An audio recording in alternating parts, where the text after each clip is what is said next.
जय हिंद दोस्तों। आज की वीडियो हम लोग बात करने जा रहे हैं एक्सरसाइज 5.3 का क्वेश्चन नंबर 11 और उसके आगे। याद रहे class 10 NCERT AP arithmetic progression. ठीक है, चलो देखते हैं। हालांकि क्वेश्चन नंबर 11 तो जिंदगी में दर्द भरेगा आपका। क्यों भरेगा सर? क्योंकि पूछा दिया हल्का है और पूछा हाथी के जैसा है। देख रहे हो, सिर्फ दिया है कि किसी भी एपी के n पदों का योग Sn बराबर 4n minus n square. n की वैल्यू पुट करते जाएंगे तो S1 S2 ऐसे निकलते चला जाएगा। बस इतना दिया है। पहला पद भी बताओ, दो पदों का योग बताओ, दूसरा पद बताओ, तीसरा पद, 10वां पद और n पद तक। मतलब A N D हर चीज चाहिए तुमको, तभी आपकी जिंदगी में थोड़ा दर्द घटेगा। तो कोई बात नहीं है, चलिए शुरू करते हैं। हम लोग वैसे भी तेज व्यक्ति हैं। n बराबर 4n माइनस n स्क्वायर है ना। पहले 1 तो निकाल लें, 2 तो निकाल लें, बाकी तो अपने आप बनेगा। तो चलिए देखते जाते हैं हम लोग। हर एक बार तुम्हारा आंसर ही मिलेगा तुमको। सॉल्व करते हैं हम लोग। देखो क्या दिया, बोला सर Sn की वैल्यू है 4n माइनस n स्क्वायर। ठीक है, n की वैल्यू 1 पुट कर देता हूँ। S1 बराबर क्या हो जाएगा? तो 4 इंटू 1 माइनस 1 का स्क्वायर। तो बाबू ये कितना हो जाएगा? 4 माइनस 1 का स्क्वायर 1 बराबर 3। अब थोड़ा किडनी में जोर डालो। तो क्या जोर डाले सर? एपी लिखेंगे। मान लिया कि एपी लिखे हम, 1 3 5 7 ऐसे बढ़ते चला जा रहा है। तो एपी का पहला पद क्या होगा? बोले सर 1। एपी का दूसरा पद क्या होगा? 3। मतलब यदि कहूँ तो A1 बराबर 1 लेकिन A2 बराबर 3। हालांकि S1 की बात करूँ तो भी तो 1 ही होगा। अरे एपी का पहला पद या पहले पद का योग, तो पहला पद भी यही और पहले पद का योग भी तो यही होगा। मतलब किसी भी एपी के लिए A1 और S1 सेम होता है। पहले भी समझाया मैंने। हालांकि S2 बोलेंगे तब हो जाएगा दिक्कत। क्यों? बोले सर S2 में 3 और 1 दोनों जुड़ जाएगा। ये 3 और 1 मिला करके 4 बनाएगा वो। ठीक है, तो फिलहाल तो S2 पे नहीं जाते अभी, तो फिलहाल हम लोग इसी पे रहते हैं। आगे देखते हैं हम लोग। एक सवाल का आंसर मिल चुका है हम लोगों को। इसी का दूसरा सवाल क्या था?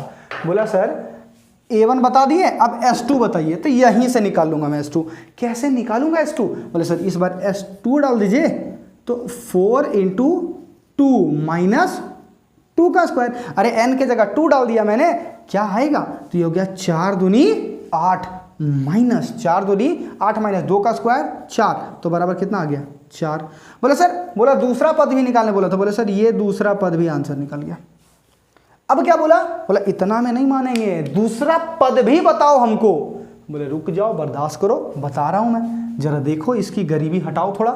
A2 कैसे निकलेगा? बुद्धि लगा, बुद्धि लगा।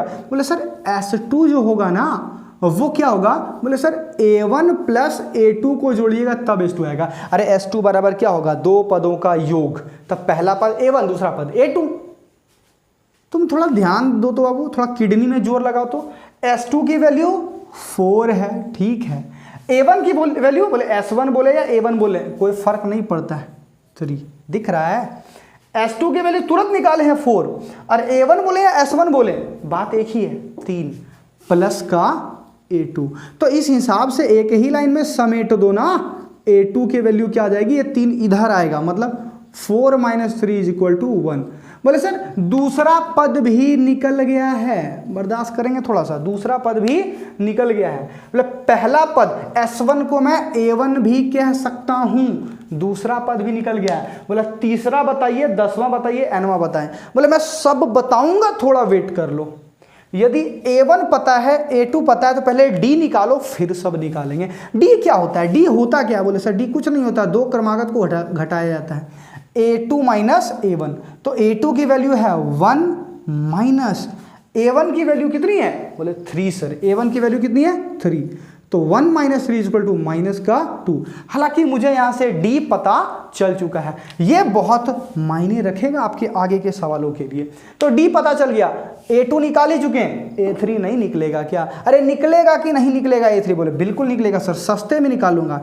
A3 को क्या लिख सकता हूं? A प्लस 2D एकदम हल्के में बिल्कुल लिख सकते हैं। तो A प्लस 2D लिख दो। क्या होगा? A की वैल्यू है 3 प्लस 2 इंटू D की वैल्यू कितनी है? बोले सर माइनस की 2 है। कितनी है? माइनस का 2 है। तो जरा सॉल्व कर दो ना। 3 प्लस माइनस माइनस 2 दूनी 4, तो बराबर कितना आ गया? माइनस का 1। तो कहीं ना कहीं तीसरा पद माइनस का 1 आ गया। चौथा पद क्या हो? सॉरी, अब बोला 10वां पद निकालिए। ठीक है सर, A10 सस्ते में निकालूंगा। A प्लस 9D नहीं लिख सकता हूं क्या? बिल्कुल लिख सकता हूं। A की वैल्यू 3 प्लस 2 इंटू डी की वैल्यू कितनी है सर माइनस का 2 है, कितना है माइनस का 2 है, इज इक्वल टू 3 माइनस कितना हो जाएगा यहाँ पे सॉरी 9d है ना, यहाँ 9 हो जाएगा।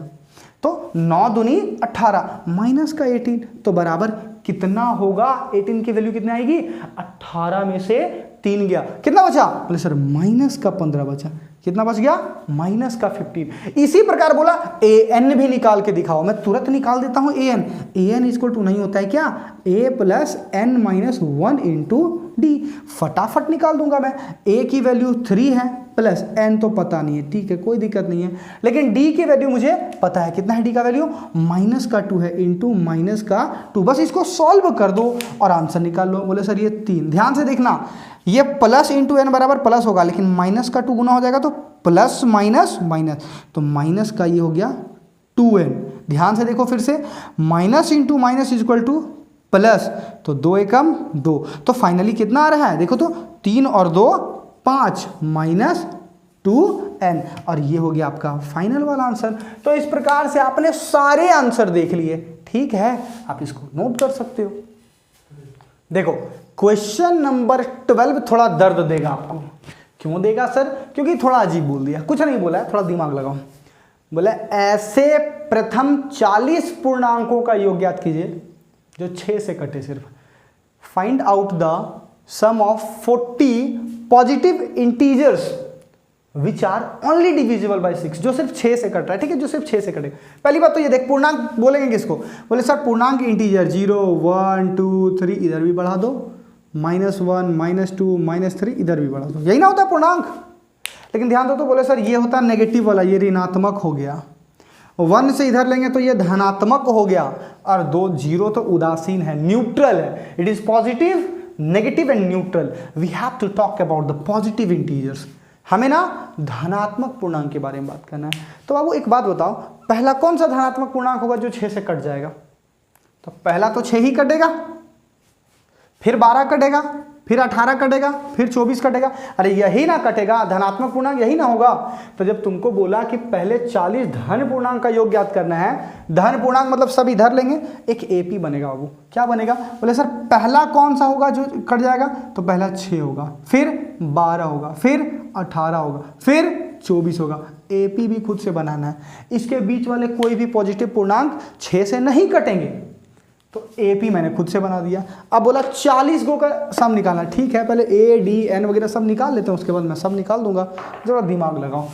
a1 की वैल्यू क्या होगी, ए की बात करें तो 6, डी कितना होगा, बोले सर कॉमन डिफरेंस कितना 6 ही तो बढ़ रहा है, 12 माइनस 6 इक्वल टू 6, और क्या बोले सर कितने चाहिए, एन कितने चाहिए 40 चाहिए, मतलब एन बराबर 40, क्यों 40, क्योंकि मुझे प्रथम 40 पदों का योग चाहिए, I want the sum of first 40 terms of AP, ठीक है इसके पहले 40 के चाहिए, आराम से निकाल लूंगा।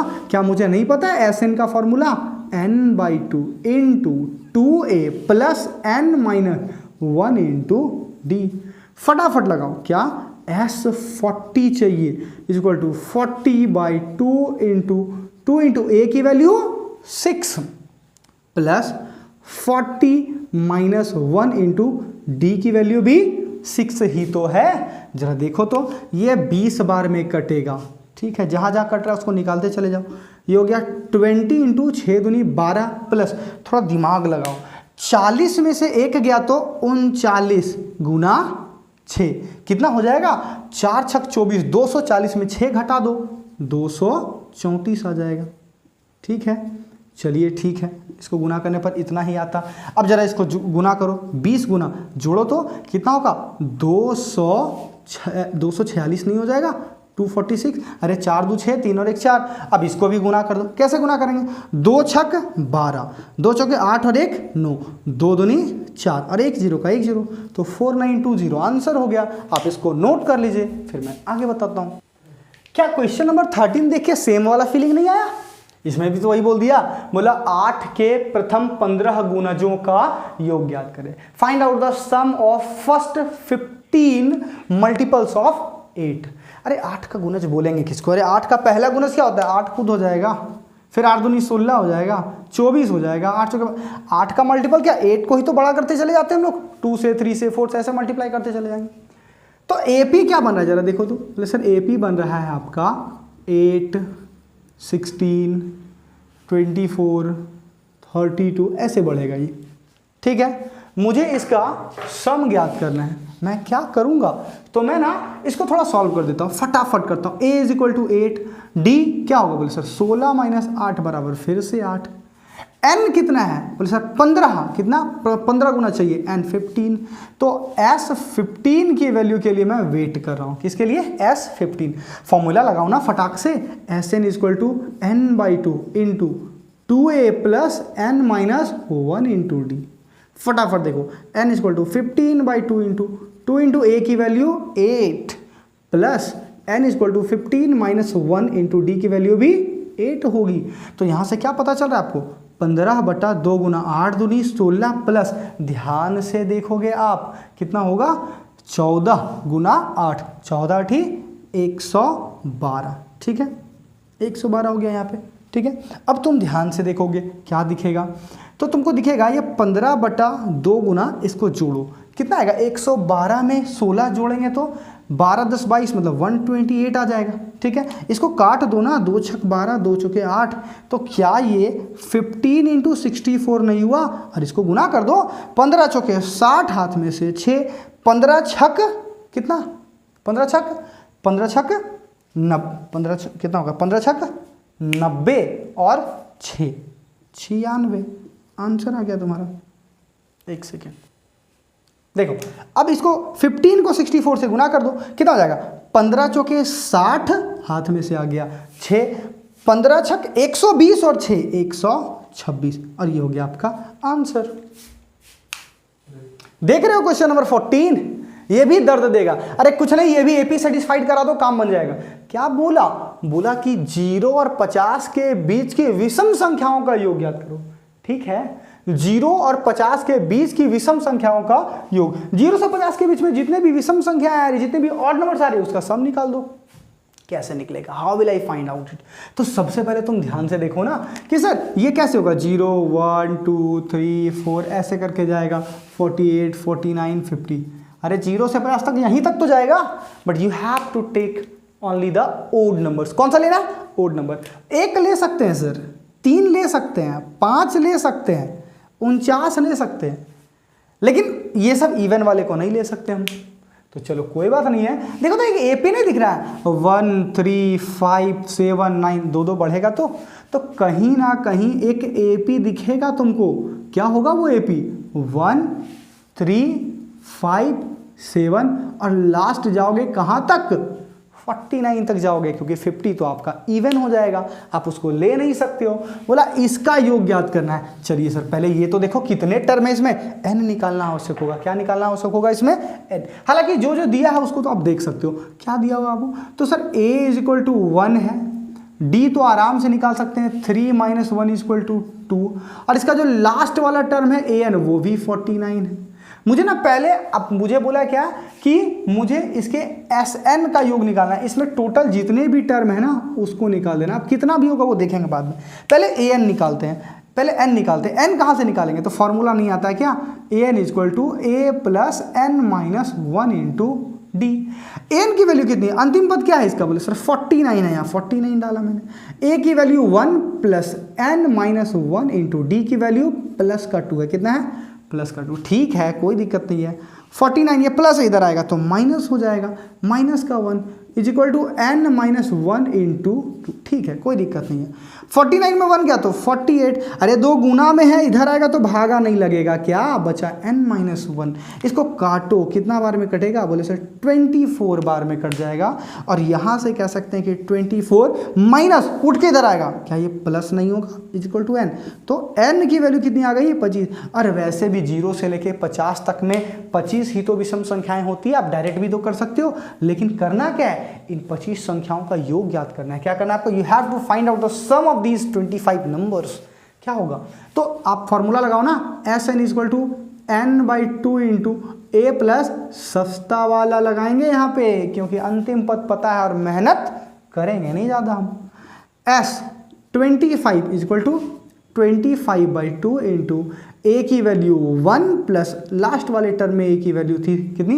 an की वैल्यू थी 49, कितना आया, ये आ गया 25/2 इंटू क्या होगा, ये हो गया 1 + 49 = 50, तो ये हो जाएगा 2 से 25 बार में, और कितना आ जाएगा ये इक्वल टू होगा 25 का स्क्वायर 625। अच्छा ये ना इतना लंबा तो आपने कर ही दिया, पता है इसका वैसे भी सस्ते में निपटा सकते थे आप इसको, एक लाइन का सवाल था। अरे याद करो क्लास 8 में कभी पढ़े होगे कि सर 1 3 5 7 से लेकर यदि कोई विषम संख्या जा रही है तो उस सारे के सारे विषम संख्याओं का यदि कंटिन्यूअस है तो उसका योग क्या होता था, बोले सर जितना नंबर होता था उसका स्क्वायर होता था। तो 49 वैसे भी 25 नंबर पे आ रहा था, 1 से लेकर 49 तक का स्क्वायर क्या होता, 25 का स्क्वायर 625, ये तो आपने बचपन में ही पढ़ा होगा, लेकिन आपको बढ़िया से सॉल्व करना है तो ज़्यादा अच्छा रहेगा। ठीक है।